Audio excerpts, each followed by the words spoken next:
우리 다 같이 주의 말씀을 봅니다. 창세기 22장 1절부터 14절까지의 말씀입니다. 창세기 22장 1절부터 14절까지의 말씀, 우리 같이 자막을 보시면서 같이 한번 처음부터 끝까지 어떤 내용이 있는지 같이 한번 생각하시면서요 봉독하도록 하겠습니다. 같이 봉독합니다. 시작. 그 일 후에 하나님이 아브라함을 시험하시려고 그를 부르시되 아브라함아 하시니 그가 이르되 내가 여기 있나이다. 여호와께서 이르시되 내 아들 내 사랑하는 독자 이삭을 데리고 모리아 땅으로 가서 내가 내게 일러준 한 산 거기서 그를 번제로 드리라. 아브라함이 아침에 일찍이 일어나 나귀의 안장을 지우고 두 종과 그의 아들 이삭을 데리고 번제에 쓸 나무를 쪼개어 가지고 떠나 하나님이 자기에게 일러주신 곳으로 가더니 제3일에 아브라함이 눈을 들어 그것을 멀리 바라본지라. 이에 아브라함이 너희는 나귀와 함께 여기서 기다리라. 내가 아이와 함께 가서 저기 가서 예배하고 우리가 너희에게로 돌아오리라 하고, 아브라함이 이에 번제 나무를 가져다가 그의 아들 이삭에게 지우고 자기는 불과 칼을 손에 들고 두 사람이 동행하더니 이삭이 그 아버지 아브라함에게 말하여 이르되 내 아버지여 하니 그가 이르되 내 아들아 내가 여기 있노라. 이삭이 이르되 불과 나무는 있거니와 번제할 어린 양은 어디 있나이까? 아브라함이 이르되 내 아들아 번제할 어린 양은 하나님이 자기를 위하여 친히 준비하시리라 하고 두 사람이 함께 나아가서 하나님이 그에게 일러주신 곳에 이른지라. 이에 아브라함이 그곳에 제단을 쌓고 나무를 벌려놓고 그의 아들 이삭을 결박하여 제단 나무 위에 놓고 손을 내밀어 칼을 잡고 그 아들을 잡으려 하니 여호와의 사자가 하늘에서부터 그를 불러 이르시되 아브라함아 아브라함아 하시는지라. 아브라함이 이르되 내가 여기 있나이다 하매 사자가 이르시되 그 아이에게 내 손을 대지 말라. 그에게 아무 일도 하지 말라. 내가 내 아들 내 독자까지도 내게 아끼지 아니하였으니 내가 이제야 내가 하나님을 경외하는 줄을 아노라. 아브라함이 눈을 들어 살펴본즉 한 수량이 뒤에 있는데 뿔이 수풀에 걸려 있는지라. 아브라함이 가서 그 수량을 가져다가 아들을 대신하여 번제로 드렸더라.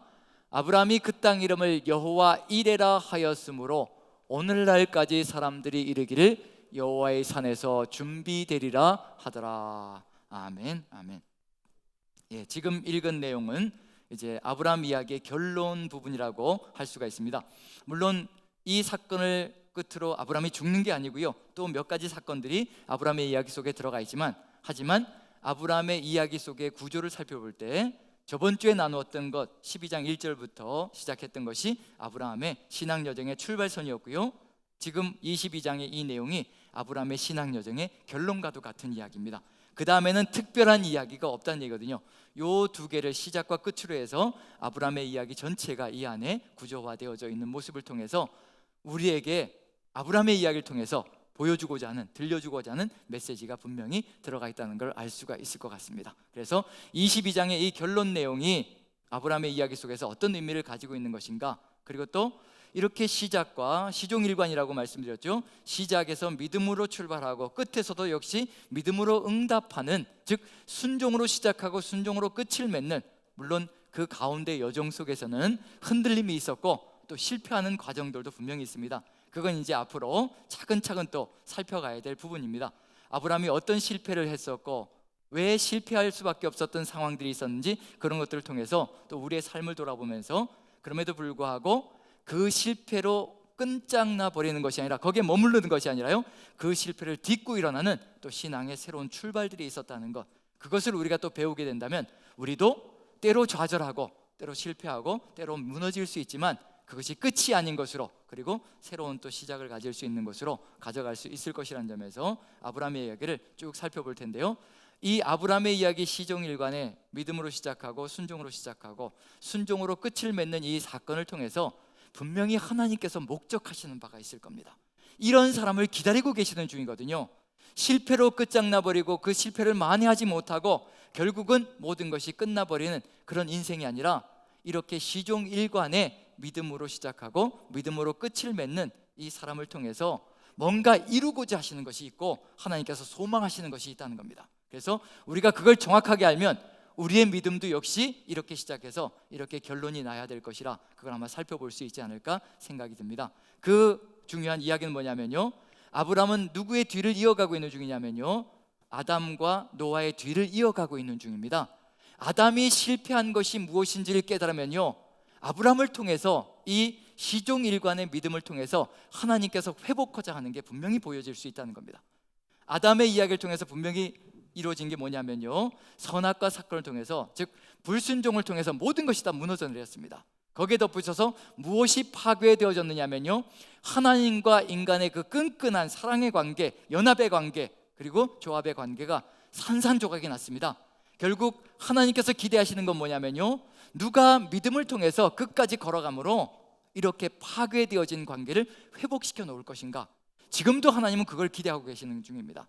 세상 속에서는요, 지금도 하나님과의 관계가 파괴되어져서 산산조각이 나 있는 상태거든요. 그래서 서로가 서로에게 비난을 퍼붓고 있는 상황이 펼쳐지고 있는 중입니다. 선악과 사건을 보십시오. 아담이 선악과를 따먹고 나서 벌어진 일이 뭐냐면 하나님과의 관계, 사람과의 관계가 다 파괴되어지거든요. 전부 다 비난하기 시작합니다. 아담이 왜 그랬냐라고 하나님께서 질문하자 아담이 하나님께서 나에게 주신 이 여자 때문에 내가 이 지경이 되었습니다. 이 여자만 주시지 않으셔도 내가 이렇게 되지 않았을 터인데 이 여자 때문에 이 지경이 되었습니다. 누구에게 핑계를 대느냐면 여자에게 핑계를 대는 듯하지만 하나님이 나에게 안 주셨으면 괜찮았을 텐데 줬기 때문에 이 지경이 되었다는 얘기거든요. 그리고 하와는 또 뱀에게 핑계를 대고요. 이렇게 해서 전부 다 누구에게 핑계를 대냐면요, 서로를 비난하는 것으로 넘어가기 시작합니다.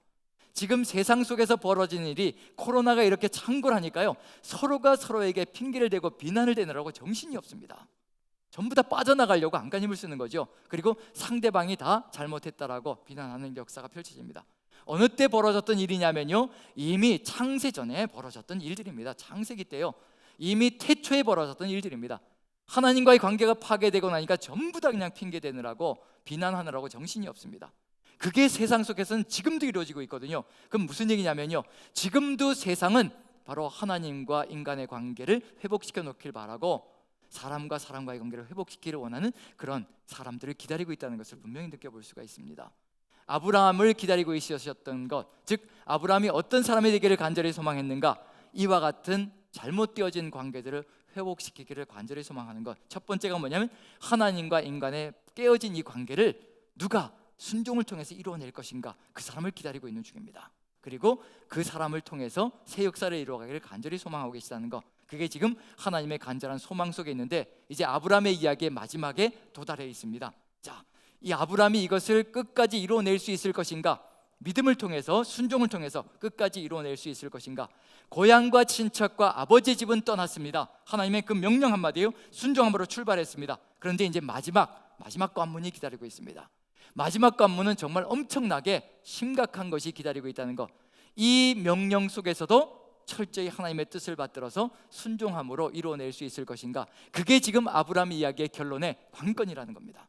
그걸 이제 우리가 살펴봐야 될 필요가 있겠고요, 이 순종을 보기 위해서 무엇을 먼저 살펴봐야 될 필요가 있느냐면요, 하나님께서 출발할 때 주신 약속이 무엇인지를 다시 한번 돌아봐야 될 필요가 있습니다.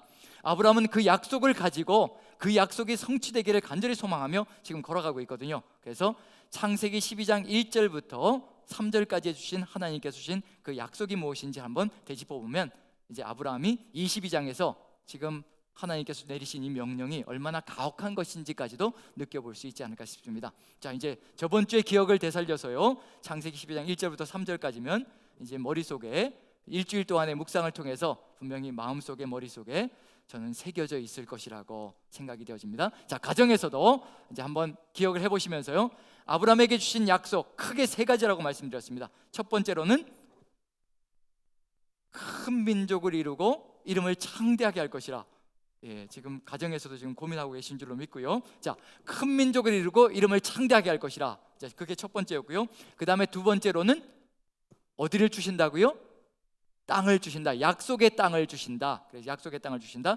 큰 민족과 창대한 이름이 약속의 땅에서 이루어질 것이라. 왜냐하면 땅이 있어야 큰 민족을 이루어갈 수 있을 테니까요. 그래서 약속의 땅을 주신다. 두 번째고요. 그리고 세 번째는 복을 주시고, 그 복이 어떻게 된다고요?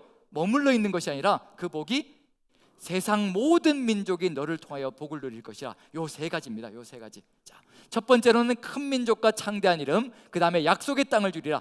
약속의 땅은 아브라함 혼자서는 절대 차지할 수 없습니다. 왜냐하면 그 땅이 얼마나 넓은데요. 그래도 우리 경상도보다는 조금 넓은 사이즈니까 이 땅을 차지하려면 아브라함 혼자서는 절대 안 됩니다. 큰 민족이 이루어져야 그 땅을 차지할 수 있거든요. 그래서 큰 민족이 이루어지고, 그 다음에 약속의 땅을 줄 것이라. 그 다음에 또 세 번째로는 그 땅에서 세상 모든 민족이 복을 누릴 수 있는 길로 나가게 만들어 갈 것이라. 요 세 가지입니다. 근데 요 세 가지 축복이요, 요 세 가지 축복의 약속이 한 가지만 없으면 이루어질 수 있는 것이 아무것도 없습니다. 요 세 가지가요, 뭐가 없으면 이루어질 수 없을까요? 한번 고민해 보시지요. 자, 요 세 가지가 큰 민족, 창대한 이름, 그 다음에 약속의 땅을 차지하는 것, 세 번째 세상 모든 민족에게 복의 근원이 되는 것. 이 세 가지가 한 가지만 이루어지지 않으면 이루어질 수 있는 것이 아무것도 없습니다. 그게 뭐냐면 후손이 없이는 절대 이루어질 수 없습니다. 큰 민족이 되는 것, 아들이 없이는, 자손이 없이는요 절대 이루어질 수 없고요. 창대한 이름도 역시 마찬가지입니다. 아브라함이 죽어버리면 끝나는 거거든요. 그런데 후손들이 퍼져나가서 아브라함의 이름이 계속해서 세상 곳곳으로 넘쳐 흘러나갈 때 큰 민족이 되고 창대한 이름을 이룰 수가 있습니다. 자손이 있어야 합니다. 그 다음에 약속의 땅을 차지하는 것, 아브라함이 죽어버리면 아무 의미가 없습니다. 땅이고 뭐고 다 필요 없습니다. 후손들이 퍼져나가야 그 땅을 차지할 수 있고요. 그 다음에 후손들이 퍼져나가야 누가 복을 누릴 수 있다는 얘기인가요?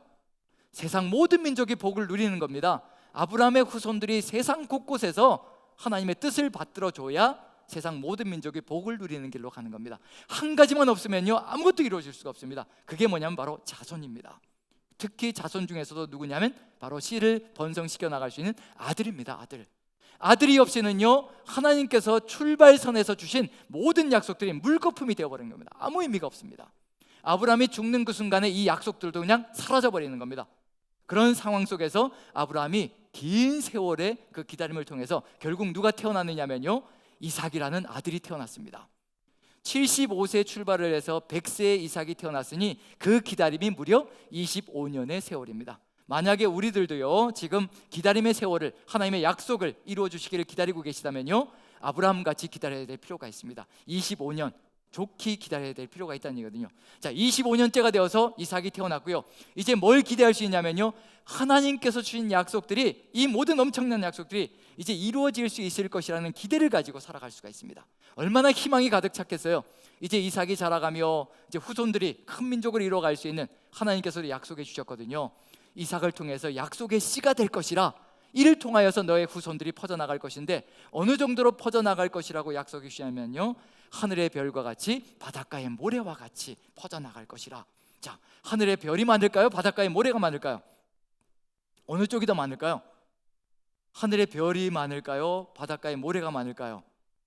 눈에 보이지 않기 때문에 이쪽이 많다라고 얘기하면 안 되는 겁니다. 예, 우리가 보지 못하는 세계가 너무도 넓습니다.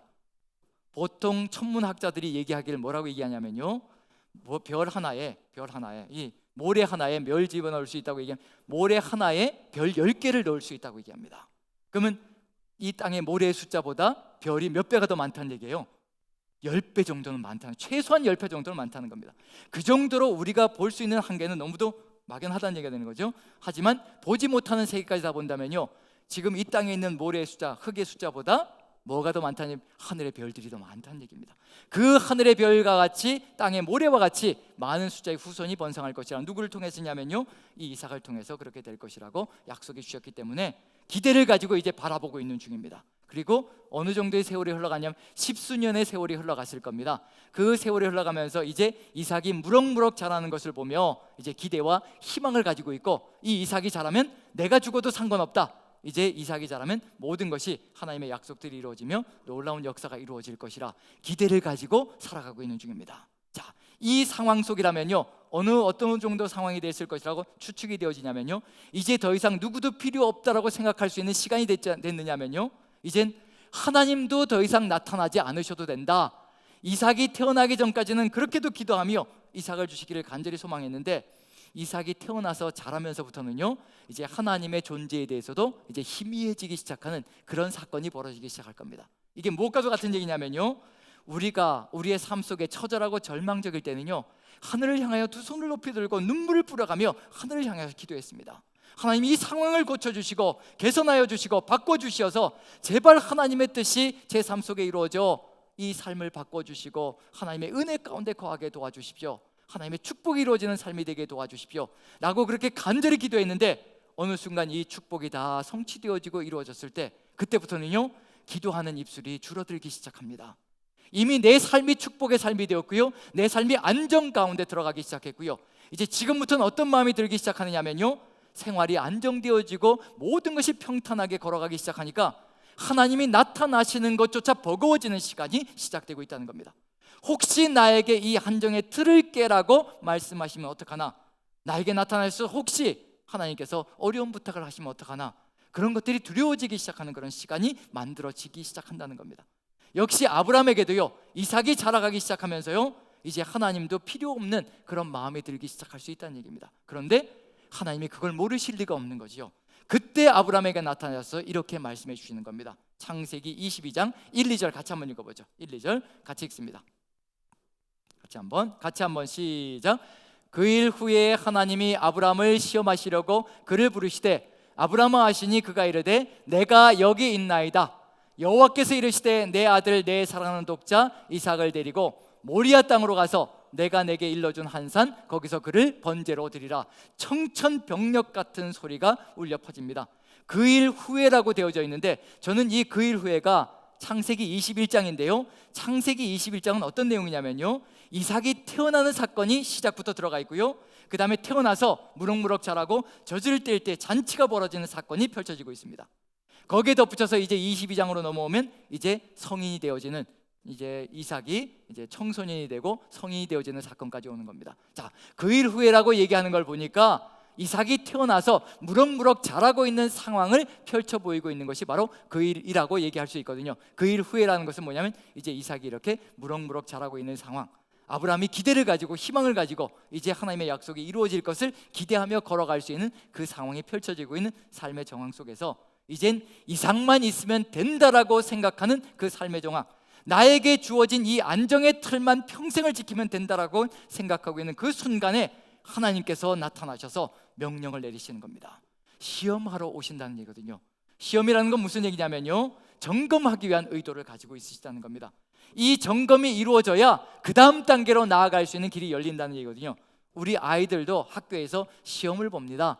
시험을 보는 이유는 뭐냐면요, 아이들을 무너뜨리고 쓰러뜨리고 그리고 아이들의 마음을 망가지게 만들기 위해서 시험을 보는 것이 아니라 다음 단계로 나아갈 수 있는가, 1학년에서 2학년으로 올라갈 수 있는가, 2학년에서 3학년으로 올라갈 수 있는가, 중학교에서 고등학교로 올라갈 준비가 되어져 있는가, 고등학교에서 대학으로 들어갈 준비가 되어져 있는가, 다음 단계로 나아갈 준비가 되어져 있는가를 점검하기 위해서 하나님께서 시험을 하시는 겁니다.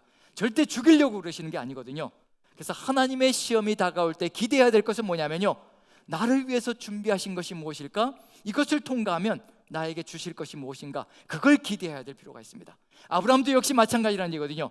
하나님께서 다음 단계를 위해서 무언가를 위해서 예비하시고 준비하신 것을 주시기 위해서 시험하신다는 거, 그게 뭐냐면요, 이제 그 시험이 바로 이삭을 태워 바치는 것인데, 여호와께서 이르시되 내 아들 내 사랑하는 독자 이삭을 데리고 모리아 땅으로 가서 거기에서 이삭을 번제로 드리라. 자, 우리에게 만약 이런 명령이 주어진다면 어떻게 될까요? 우리에게 이런 명령이 주어진다면 우리는 그 자리에서 하나님의 뜻을 받들 준비가 되어 있을까? 이삭은 단순히 아들만을 의미하는 것이 아니라요, 아브라함에게 어떤 존재인가를 기억해야 될 필요가 있습니다. 아브라함에게 있어서 이삭이란 존재는요, 단순히 아들, 독자 정도의 의미를 벗어나서요, 아브라함에게는 모든 것입니다. 자기 인생의 모든 것, 자기의 삶의 모든 것, 이삭이 사라지는 그 순간에 아무것도 남는 것이 없는 물거품처럼 모든 것이 사라지는 아브라함의 모든 것이라고 생각하면 될 겁니다. 바로 아브라함의 생명까지도, 아브라함의 모든 미래까지도 다 포함되어져 있는 것이 바로 이삭이라는 인물 속에, 아들 속에 들어가 있는 삶의 의미란 얘기거든요.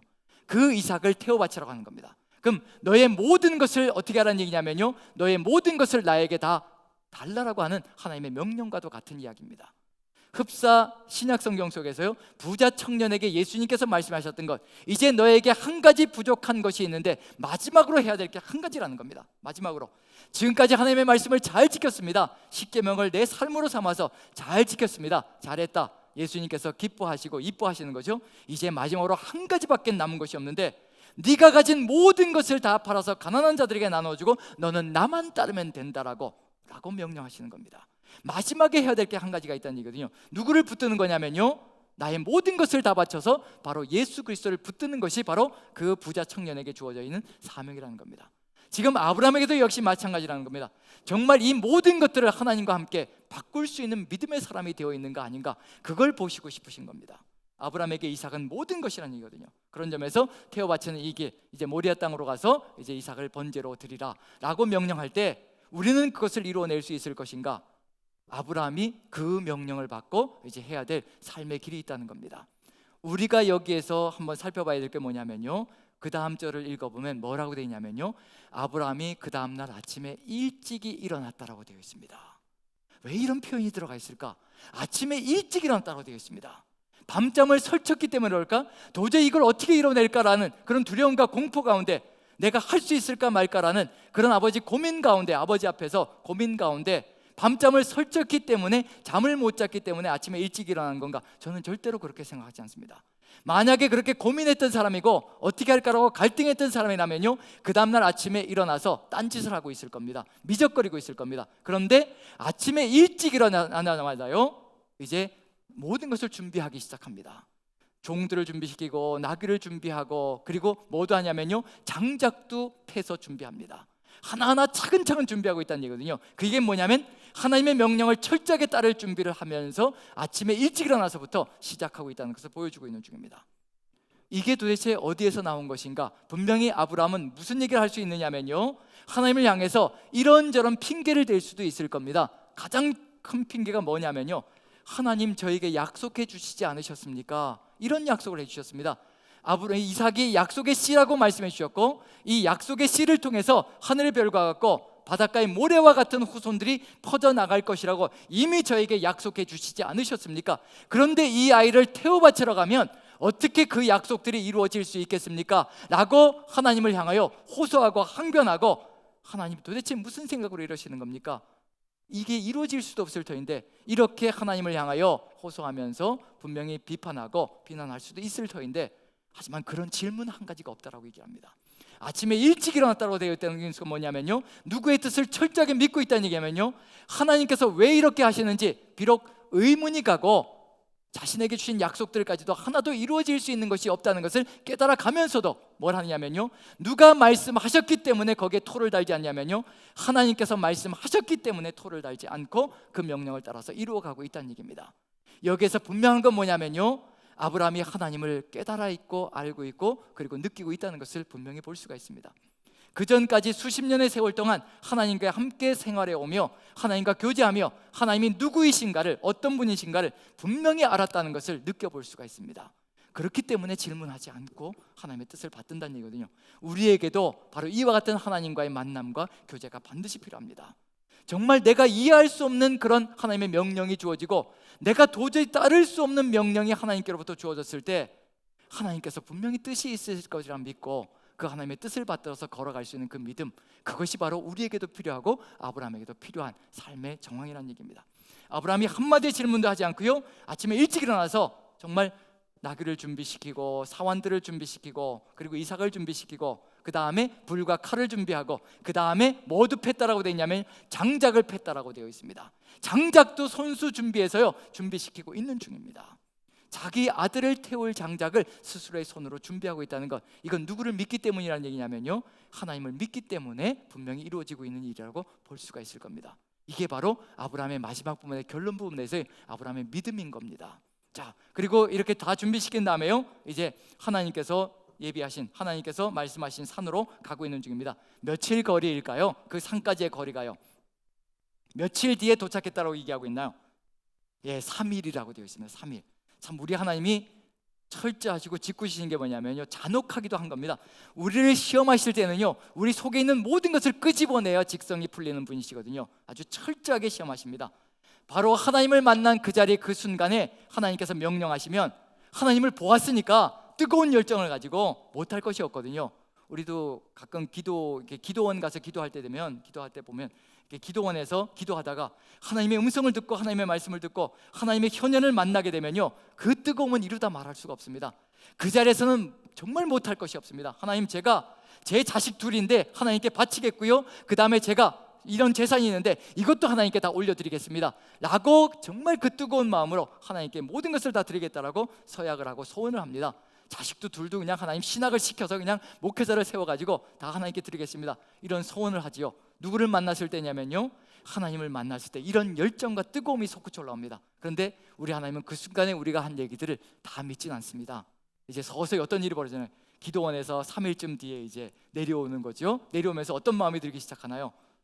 이제 3일 전에 있었던 그 뜨거움들이 서서히 식어지기 시작하면서요, 무슨 마음이 들기 시작하느냐면, 이제 하나님, 자식은 하나님께 드리고 싶은데 자식 마음대로 부모가 어떻게 할 수가 있겠습니까? 지가 원하면 어떻게 할 수 없겠지만 어쨌든 이렇게 하고, 집도 드리겠다고 했는데 제가 몇 살을 더 살겠습니까? 여기서 다 살다가 하나님께 드리겠고, 이러면서 이제 타협점들이 일어나기 시작하는 거죠. 그런 일들이 우리의 삶 속에서도 벌어집니다. 하나님께서도 그걸 아시기 때문에 어디로 가라고 명령하시냐면요, 만난 그 자리에서 이삭을 번제로 바치라고 하지 않으시고 모리아 산으로 가서 바치라고 하십니다. 그 거리가 3일 거리입니다. 우리 속담에 있죠. 작심 며칠인가요? 작심 3일이죠. 오죽하면 속담에 작심 3일이 있을까요?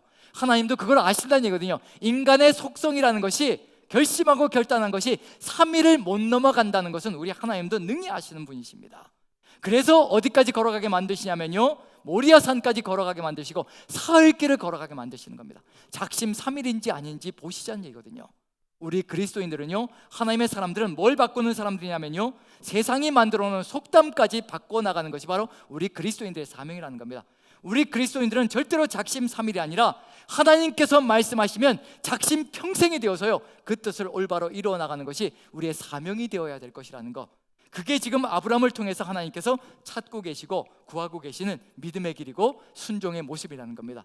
순종이 시작되어져서 작심 3일이 아니라 작심 평생이 되어서 걸어가는 것, 그래서 시종일관의 순종을 하나님께서는 필요로 하신다는 거예요. 그리고 이 시종일관의 믿음과 순종을 통해서 분명히 하나님께서 이루시고자 하시는 것이 있습니다.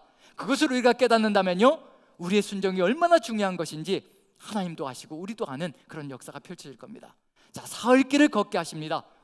누구와 함께 걷게 만드시냐면요, 이 이삭을 데리고, 눈에 넣어도 안 아픈 이 이삭, 나의 모든 것, 나의 분신과도 같은 존재인 이삭을 데리고 사흘길을 걷게 하십니다.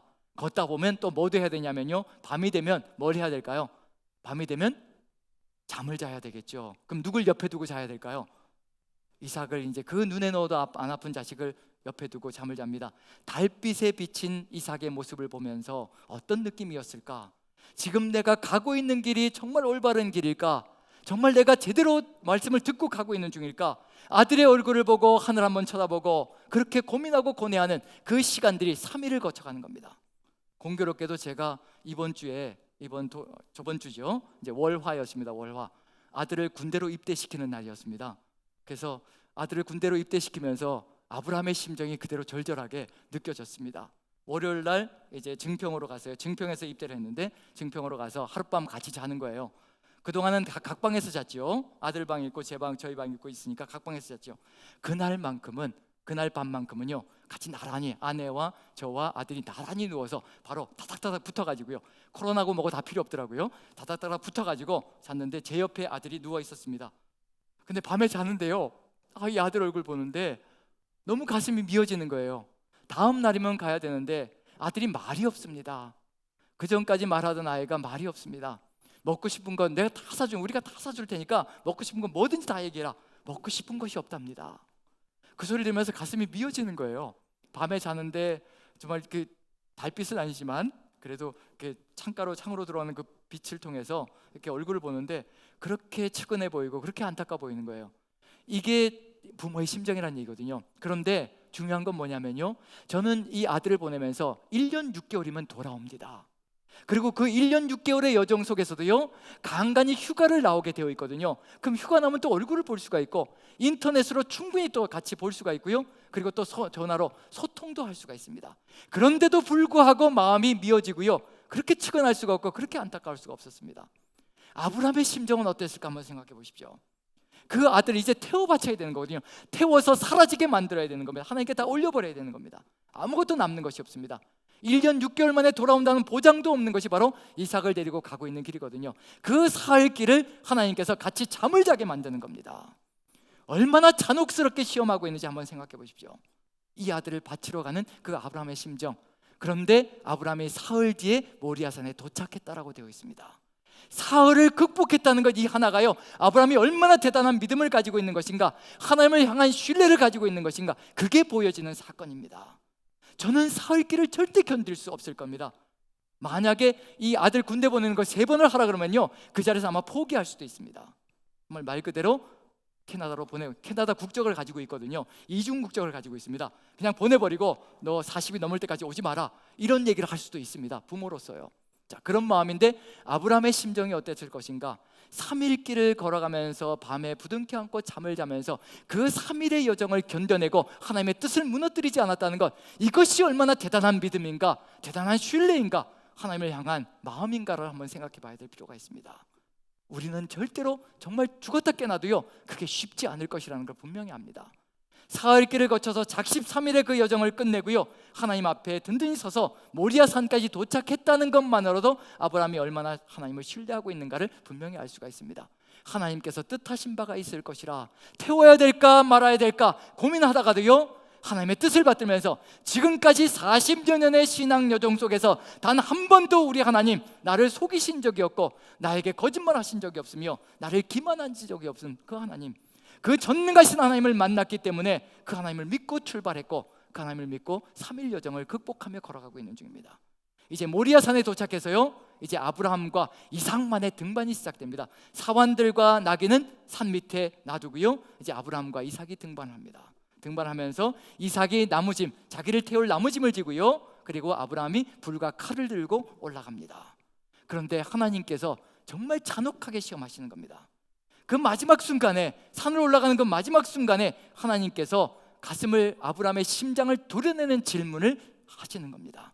만약에 하나님의 그 질문이요, 하나님께서 하늘에서 아브라함을 향해서 선포하고 있고 질문하고 있는 것이라면요, 하나님의 음성이 번개같이 들리니까 내가 잘 왔구나, 내가 잘 듣고 왔구나라고 고백하며 끝까지 올라갈 수 있을 터인데, 얼마나 우리 하나님 잔혹하신지요. 그 질문을 누구의 입에다 집어넣냐면요, 그 사랑하는 아들, 정말 태워야 되는 그 아들의 입술에다 그 질문을 집어넣어서 아브라함의 심장을 도려냅니다.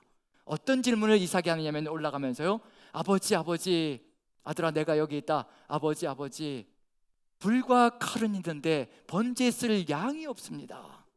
아들의 입에서 이 말이 쏟아져 나오는 겁니다. 불과 칼은 있는데, 나무도 있는데, 장작도 있는데, 정작 아버지 번제 쓸 양을 가지고 오지 않았습니다. 아버지 뭔가 입고 오신 것 없습니까? 번제 쓸 양이 없습니다. 그 자식의 입에서 그게 쏟아져 나오는 겁니다. 그때 무너지지 않을 부모가 어디 있을까요? 내가 너를 태우러 가야 되는데 너의 입에서 양이 어디 있느냐라고 질문이 나온다면 아버지의 마음이 어느 정도 됐을까? 저 같으면 그 자리에서 그냥 부둥켜 안고요, 내가 잘못했다, 내가 미쳤구나, 자식아, 아들아, 내가 미쳤구나, 내가 너를 태우려고 이렇게 올라가고 있구나. 그리고는 그냥 그 자리에서 부둥켜 안고 손을 잡고 뛰쳐 내려왔을 터인데, 아브라함이 여기에 대해서 이렇게 대답합니다. 아들아, 아들아, 아무 염려하지 마라. 하나님께서 하나님의 산에서 다 예비하실 것이라, 하나님께서 다 준비하실 것이라. 이게 우리 아브라함의 믿음이라는 겁니다. 하나님께서 다 알아서 하실 것이라. 양이든지 무엇이든지, 너를 태우든지 양을 태우든지 하나님께서 다 알아서 하실 것이니 나에게 하늘의 별과 같고 바닷가의 모래와 같은 자손이 있을 것이라고 너를 통해서라고 약속해 주셨는데, 너를 태우든지 태우지 않든지 간에 하나님께서 다 알아서 하실 것이고, 하나님께서 너를 태울지라도 하나님께서 그 약속들은 다 이루어 가실 것이라. 아브라함이 그렇게 대답하고 있는 중입니다. 저는 무엇을 확신하느냐면요, 아브라함이 하나님이 누구이신가를 분명하게 깨닫고 있고 그리고 알고 있다라고 확신 있게 얘기할 수 있을 것 같습니다. 하나님이 다 알아서 하실 것이라, 하나님이 뜻이 있으실 것이라 믿고 올라가고 있는 것이 아브라함의 삶의 여정이라는 겁니다. 그리고는 이삭을 묶고 그리고 장작 위에 올려놓고 그 다음에 칼로 내리치려고 할 때 망설임도 없이 내리치려고 합니다. 우리 같으면 슬로우 비디오로 이렇게 좀 내려갈 텐데, 칼이 내려갈 텐데, 아브라함은 절대 그렇지 않고요, 그냥 신속하게 내리치려고 할 때 다급해진 것은 하나님 쪽입니다. 오히려 아브라함의 그 믿음을 보고요, 신속하게 급박하게 부르기 시작합니다. 아브라함아, 아브라함아, 너의 그 아이에게 절대 손을 대지 말라 라고 얘기하시고요, 하나님께서 말씀하시는 것이 있습니다. 사자를 통해서요. 한번 읽어보죠. 22장 12절입니다. 이 내용이 무엇을 바꾸고 있는가를 보십시오. 창세기 22장은 뭔가를 바꾸고 있는 중입니다. 뭔가 뒤바꿔집니다. 불순종으로 인해서 변화되어 나타났던 역사를요, 이제 순종으로 인해서 뭔가 바꿔가고 있는 중입니다. 같이 한번 읽어봅니다. 12절 같이 시작. 사자가 이르시되 그 아이에게 내 손을 대지 말라, 그에게 아무 일도 하지 말라. 내가 내 아들 내 독자까지도 내게 아끼지 아니하였으니 내가 이제야 내가 하나님을 경외하는 줄 아노라. 저 마지막 표현, 내가 이제야 내가 하나님을 경외하는 줄 아노라. 하나님께서 기다렸던 사람이 누구냐면요, 하나님께서 말씀하시면 그것을 그대로 이루어내는 사람, 그것을 자신이 이해할 수 없는 상황이 펼쳐질지라도, 도저히 측량할 수 없는 상황이 펼쳐지고 있을지라도 하나님께서 뜻이 있으실 것이라 믿고 하나님의 그 말씀 한마디에 경외함으로 그 뜻을 받들어 나가는 사람, 그래서 그 사람을 기다리고 있었다는 얘기거든요. 지금 이 내용이 무엇을 바꾸고 있는 중인가? 어디와 한번 비교해 볼 거냐면요, 창세기 3장의 내용과 한번 비교를 해보려고 합니다. 그러면 이 내용이 무엇을 변화시킨 것인지 충분히 이해가 될 것이라고 생각되어집니다. 한번 비교표를 보여주시죠. 창세기 3장 9절부터 10절까지 보시면요, 아담이 선악과를 따먹은 다음에 불순종이죠. 불순종한 다음에 뭐라고 얘기하냐면요, 같이 한번 읽어보죠. 같이 시작. 하나님의 소리를 듣고 벗었으므로 두려워서 숨었나이다. 누구의 소리를 듣고 두려워지는 거예요? 하나님의 소리를 듣고. 뭘 하고 나니까요? 선악과를 따먹는 불순종이 펼쳐지고 나니까 이제 누구의 소리가 듣기 거북스럽고 공포스러운 소리가 나냐면요, 하나님의 소리가, 하나님의 목소리가, 하나님의 말씀이, 하나님의 명령이요, 그렇게 두려워지고 공포스러워지기 시작하는 겁니다. 그래서 하나님의 소리를 듣고 두려워서 숨었다라고 되어 있습니다. 그 다음에 아브라함이 창세기 22장에 하나님께서 말씀하시면요, 그 말씀이 그대로 이루어지는 겁니다. 아브라함을 통해서는요. 이게 바로 하나님의 소리를 듣고 두려워하고 공포스러워하는 것이 아니라 바로 경외하는 것으로 뒤바뀌어 버리는 거죠. 아담의 그 불순종을 완전히 뒤바꿔 버리는 역사가 펼쳐지는 겁니다. 그래서 아브라함의 이야기를 보면요, 22장 12절을 보면, 자, 하나님의 소리를 듣고 뭐라고 되어 있나요? 그것을 그대로 이루어내는 믿음을 통해서, 자, 한번 읽어봅니다. 같이 읽습니다. 시작. 내가 이제야 하나님을 경외하는 줄 알겠다. 자, 줄 쳐져 있는 것, 두려워하다, 경외하다, 히브리어 원어로는 야레라는 단어로요, 똑같은 단어입니다.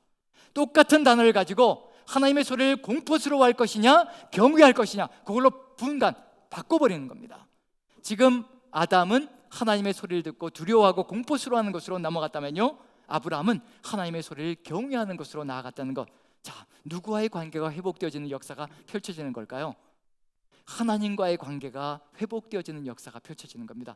하나님이 기다리는 사람은 누구냐면요, 하나님께서 말씀하시면 설사 그것이 인간의 이해를 넘어가고 인간이 측량할 수도 없는, 상상할 수도 없는, 이해할 수도 없는 그런 상황이 펼쳐지는 말이 쏟아져 들어올지라도 하나님께서 명령하셨기에, 하나님께서 말씀하셨기에 뜻이 있으실 것이라 믿고 그것을 그대로 이뤄내는 것, 그게 뭐냐면요, 그게 바로 경외하는 삶이라는 겁니다. 그럼 결국 이제 성경 속에서 뭐만 생각하시면 되냐면요, 경외라는 단어만 나오면요, 여호와 경외, 하나님 경외라는 단어만 나오면요, 아브라함의 이 삶만 기억하시면 되는 겁니다. 그게 바로 경외라는 겁니다. 정말 이해할 수 없는 상황 속에서도, 아들을 태워 바치라는 측량할 수도 없는 그런 명령 속에서도 하나님께서 뜻이 있으실 것이라 믿고 그 명령을 그대로 받들어 나가는 것, 그게 바로 경외라는 겁니다. 경외는 절대로 가벼운 단어가 아니라는 얘기거든요.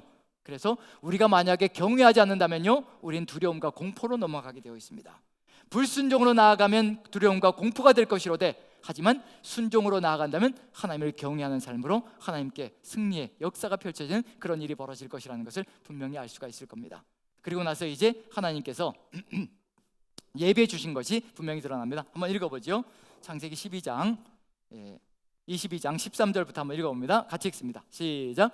아브라함이 눈을 들어 살펴본즉 한 수량이 뒤에 있는데 뿔이 수풀에 걸려 있는지라 아브라함이 가서 그 수량을 가져다가 아들을 대신하여 번제로 드렸더라. 아브라함이 그 땅 이름을 여호와 이레라 하였으므로 오늘날까지 사람들이 이르기를 여호와의 산에서 준비되리라 하더라. 누구의 믿음이 그대로 응답받았냐면요, 아들아 염려하지 마라. 하나님께서 하나님의 산에서 다 준비하실 것이라. 그 준비한다는 단어가 결국 이레라는 단어입니다. 그래서 그 믿음의 응답이 그대로 이루어졌습니다. 여호와 이레로 뭐가 준비되어졌냐면요, 이삭을 대신할 번제에 쓸 양이 준비되어져 있고요, 하나님께서 준비하신 것으로 인해서 여호와 이레의 역사가 펼쳐지고 있다는 것, 우리의 믿음이 응답되어진다는 것, 그것이 분명하게 들어가 있습니다. 이 내용이 무엇과 똑같은 얘기냐면요, 예수님께서 우리에게 말씀하신 것과 결코 다를 바가 없습니다. 무엇을 먹을까, 무엇을 마실까, 무엇을 입을까 아무 염려하지 말라. 이 모든 것들은 다 하나님께서 책임지시는 것이고 하나님께서 구하기 전에 다 있어야 될 것을 아신다. 너희는 먼저 그의 나라와 그의 의를 구하라. 이건 무슨 얘기냐면요, 오직 하나님의 말씀에 철저한 순종으로 경외하는 삶으로 나아가라. 그리하면 이 모든 것을 너희에게 더하시리라. 이게 바로 여호와 이레라고 저는 확신합니다. 예수님께서도 똑같은 것을 말씀하셨거든요. 오직 하나님 나라와 하나님의 의를 구하라. 여호와 말씀을 따라서 아브라함처럼 순종하는 길로 나아가라. 그렇게 한다면 하나님께서 이 모든 것, 필요한 모든 것들을 여호와 이레로 채워가실 것이라. 만약에 우리가 아브라함의 이 신앙을 본받는다면요, 우리는 이 마태복음에 나와 있는 이 예수님의 명령도 그대로 따라서 나아갈 수 있는 삶이 열려질 겁니다. 여호와 이레, 즉 하나님께서 명령하셨다면요, 하나님께서 다 준비하실 겁니다. 하나님께서 먼저 하나님 나라와 하나님의 의만 구하라고 우리에게 명령하셨다면요, 하나님은 그 다음에 모든 것들을 채워주실 준비를 다 하시고 계신다는 얘기입니다. 그것을 우리가 믿는다면요, 아브라함같이 순종의 길로 나아가는 역사가 펼쳐져야 될 줄로 믿고 확신합니다. 자, 이렇게 아브라함의 이야기가요, 시작도 순종으로 시작했고요, 결론도 철저한 순종으로 마감이 되어졌습니다. 그러면 이제 이 순종을 통해서 하나님께서 우리에게 하시고자 하시는 일이 무엇인가, 이제 지금부터가 정답입니다. 이게 하나님께서 진실로 하고자 하는 그런 목적이었다는 얘기거든요. 이걸 잃어버리면 우리는 하나님의 목적을 잃어버리게 됩니다. 그럼 우리에게 모든 것을 다 태워바치고 우리의 모든 것을 다 가져가기만 원하시는 하나님이신가? 절대 그게 아니라는 얘기거든요. 이걸 해주시고 싶으셔서, 이걸 이루고 싶으셔서 이렇게 철저한 순종을 원하셨다는 거, 그걸 한번 봅니다. 하나님께서 또 나타나십니다. 사자를 통해서요. 22장 15절부터요. 15절부터. 자, 15절만 한번 읽어보죠. 같이 읽습니다. 시작. 여호와의 사자가 하늘에서부터 두 번째 아브라함을 불러. 여기까지만 읽어보죠. 이제 순종으로 시작해서 순종으로 끝난 다음에요, 하나님께서 드디어 여호와의 사자가 또다시 두 번째로 나타났다고 얘기합니다. 두 번째로 나타나서 어떤 말씀을 주시는지 보시면요, 이게 어디와 연결되는지를 이해할 수가 있습니다. 이제 그걸 이해해야 됩니다. 그럼 읽으시면서요, 뭘 찾아가야 되냐면요, 어딘가에서 본 단어들과 본 표현들이 등장한다, 그걸 찾아가는 겁니다. 그래야 연결시켜 갈 수가 있습니다. 자, 16절부터 18절까지 같이 읽어봅니다. 어디가 생각나시는지 알려주셔야 됩니다. 같이 읽습니다. 시작. 이르시되 여호와께서 이르시기를 내가 나를 가리켜 맹세하노니 내가 이같이 행하여 내 아들 내 독자도 아끼지 아니하였은즉 내가 내게 큰 복을 주고 내 씨가 크게 번성하여 하늘의 별과 같고 바닷가의 모래와 같게 하리니 내 씨가 그 대적의 성문을 차지하리라. 또 내 씨로 말미암아 천하 만민이 복을 받으리니 이는 내가 나의 말을 준행하였음이니라 하셨다 하니라. 자, 특별히 17절과 18절입니다. 17절과 18절 어디에서 본 듯한 내용들인가요? 이 표현들 어디에서요? 아브라함이 신앙의 출발을 가질 때 받은 약속, 그 내용이 다 들어가 있습니다. 그런데 뭐라고 되어 있냐면요, 16절을 제가 다시 한번 읽습니다. 분명히 12장에서 하나님께서 출발할 때 주신 약속들입니다. 그 약속에 대해서 어떻게 얘기하시는지 보시라는 얘기예요. 뭘 보고 난 다음이냐면요, 아브라함이 이삭까지 바치는 철저한 순종을 보고 난 다음에 이렇게 약속해 주시는 겁니다. 16절 제가 읽습니다. 이르시되 여호와께서 이르시기를 내가 나를 가리켜 맹세하노니 내가 이같이 행하여 내 아들 내 독자도 아끼지 아니하였으니, 하나님께서 뭐라고 말씀하시냐면요, 나를 가리켜 맹세한다. 하나님보다 더 나은 존재가 없고요, 하나님보다 더한 것이 없기 때문에 하나님께서 자기 자신을 통해서 맹세하시는 겁니다. 내가 내 이름을 걸고 맹세한다. 이 얘기는 뭐냐면요, 반드시 이루어진다는 겁니다. 내가 반드시 이룰 것이라 약속해 주시는 겁니다. 자신의 이름을 걸고 맹세하시는 겁니다. 영원하신 이름, 사라지지 않는 이름, 죽지 않는 이름, 그 이름을 걸고요, 하나님께서 맹세하시는 겁니다. 뭐라고 맹세하시냐면요, 내 씨가 크게 번성하여 하늘의 별과 같고 바닷가의 모래와 같게 하리니 내 씨가 그 대적의 성문을 차지하리라. 또 내 씨로 말미암아 천하 만민이 복을 받으리니 이는 내가 나의 말을 준행하였음이니라 하시니라. 이걸 어디와 연결시키냐면요, 12장과 한번 비교 도표를 봅니다. 같이 한번 비교해보죠. 자, 시작해서 약속을 주셨습니다. 창세기 12장 2절 3절입니다. 뭐라고 되어 있냐면요, 첫 번째로 후손입니다. 큰 민족을 이루고 내 이름을 창대하게 하리라. 그게 무엇과 연결되느냐면요, 씨가 크게 번성하여 하늘의 별과 같고 바닷가의 모래와 같이 이런 숫자가 될 것이라. 똑같은 내용이지만 표현만 다르게 얘기하고 있을 뿐입니다. 같은 겁니다. 그 다음에 두 번째, 땅을 준다. 내게 보여줄 땅으로 가라. 이 땅을 내게 주리라. 약속의 땅을 준다라고 말씀해 주셨습니다. 구체적으로 22장에서는 뭐라고 표현되냐면요, 대적의 성문을 차지하리라 라고 되어 있습니다. 대적이라는 얘기 뭐냐면요, 가나안 족속으로 가득 들어차 있잖아요. 그 성문을 이제 차지하게 될 것이라 구체적으로 보여주시는 겁니다. 정복하게 될 것이라는 것을 알려주고 있으신 중입니다. 그 다음에 세 번째, 복의 근원이 되고요, 모든 민족이 복을 받을 것이라. 그런데 여기에서는 내 씨로 말미암아 천하 만민이 복을 받을 것이라. 이 세 가지가요 똑같이 기록되어져 있습니다. 자, 그러면 여기서 한 가지 의문을 해결해야 될 필요가 있습니다. 지금 몇 년이 지난 상황이냐면요, 지금 창세기 12장에 저 약속이 주어진 다음에 22장에 이 약속이 확증되기까지는요 40년의 세월이 흘러가고 있는 중입니다. 25년만 기다렸다가 이삭이 태어났고요, 한 15년쯤 지나서 이삭을 또 번제로 바치라고 해서 모리아산에 도착한 겁니다. 다 합치면 한 40여 년의 신앙 여정이 이루어지고 있는 겁니다. 그럼 40년의 세월 동안 약속은 주셨는데 이 약속이 아직도 이루어지지 않고 있다는 얘기입니다. 40년 만에 이루어 주시겠다고 확정을 주시는데 무엇으로 확정하시냐면요, 내가 내 이름을 걸고 확정한다는 겁니다. 반드시 이루어 줄 거라는 겁니다. 지금까지 40년 동안 무슨 상태냐면요, 이 약속이 허공에 매달려 있었습니다. 아직 실행이 되지 않았습니다. 그런데 아브라함이 이삭을 바치는 순종을 보이자마자 이젠 반드시 이루어 줄 것이라고 확증해 주시는 겁니다. 왜 하필 지금일까요? 왜 지금에서야 하나님께서 40년이 지난 지금에서야 이제 이 모든 약속들을 이제 이루어 줄 것이라고 하나님께서 확증해 주시는 걸까요? 반드시 이루어집니다. 왜 그럴까요? 왜 이삭을 바친 다음일까요? 그 이유를 알면 우리에게도 하나님께서 우리를 시험하시는 이유가, 우리의 중심을 보시는 이유가 분명히 드러납니다. 자, 여기서 분명한 건 뭐냐면요, 지금 하나님께서 보시고 싶으신 것은 아브라함의 중심입니다. 하나님보다 지금 눈에 보이는 것을 더 소중하게 생각하고 있는지, 아니면 하나님의 명령 한마디에 자신이 가진 모든 것을 다 태워 바칠 수 있는 준비가 되어져 있는지, 거기에 따라서 뭐가 이루어질 것이기 때문이냐면요, 세상 모든 민족이 천하 만민이 아브라함을 통해서, 아브라함의 후손을 통해서 복을 누릴 수 있을 것인가 없을 것인가가 판가름 나기 때문에 그렇습니다. 하나님께서 명령하셨는데도 불구하고 미적거리면서 내가 가진 것을 하나님께 드릴 수가 없다면요, 절대로 천하 만민은 아브라함을 통해서 복을 누릴 수가 없습니다. 아브라함에게 마지막으로 하나님께서 점검하고 싶은 것은 뭐냐면요, 하나님의 명령 한마디에 모든 것을 다 태워 바칠 수 있는 준비가 되어져 있는가 아닌가를 점검하시기 위한 것이었습니다. 만약에 모든 것을 하나님의 명령 한마디에 다 태워 바칠 수 있다면요, 이제 아브라함에게는요 어떠한 복을 쏟아 부어 주셔도 그 복이 저주가 되지 않을 겁니다.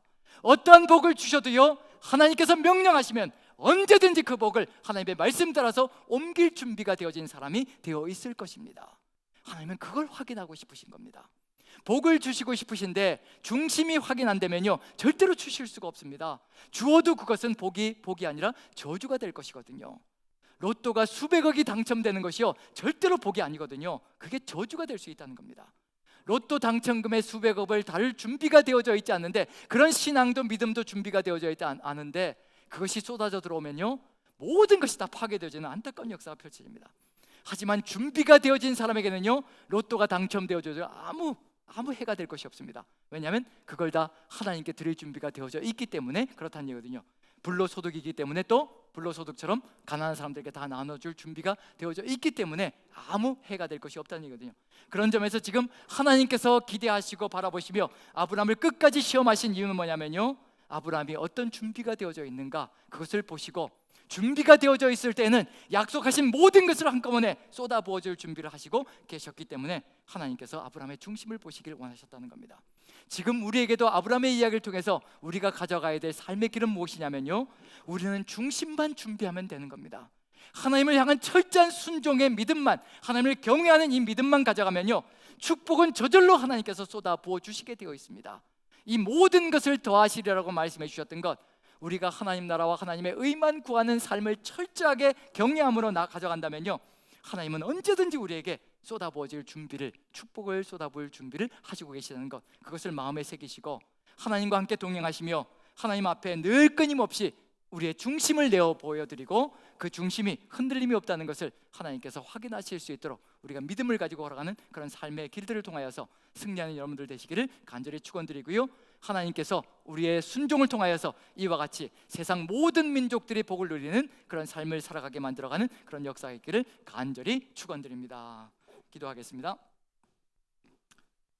사랑의 하나님, 우리의 삶을 통하여서 우리 주님께서 뜻하신 바 이루시기를 간절히 소망하시는 아버지의 뜻을 깨닫습니다. 마지막 순간까지 아브라함을 시험하신 것은 죽이고 무너뜨리고 빼앗기 위해서가 아니라 그것을 통하여서 더 큰 것을 부여해 주시고 그 큰 축복을 통하여서 세상 모든 민족이 복을 누리기를 간절히 소망하시기 때문임을 깨닫습니다. 우리에게도 아버지 지혜를 주시고 명철을 주시고 반듯한 중심을 허락하여 주시어서 오직 하늘 아버지를 믿는 믿음으로 우리의 모든 것까지도 주님의 명령 한마디에 내어놓을 수 있는 믿음의 사람, 경외하는 사람이 되게 도와주시옵소서. 아브라함의 그 믿음이 우리의 믿음이 되게 도와주시고 아브라함의 그 길이 우리의 길이 되게 도와주시어서 우리가 이 피폐한 세상 속에서 코로나로 인하여 모두가 비난하고 있는 이 세상 속에서 하나님의 뜻을 받들어 가므로 이 세상이 그리스도인 우리를 통하여 복을 누리는 그런 삶이 되게 도와주시며 하나님을 경외하는 삶이 더욱더 퍼져나가는 그런 세상을 만들어갈 수 있도록 주께서 함께 하시고 은혜 가운데 인도하여 주옵소서.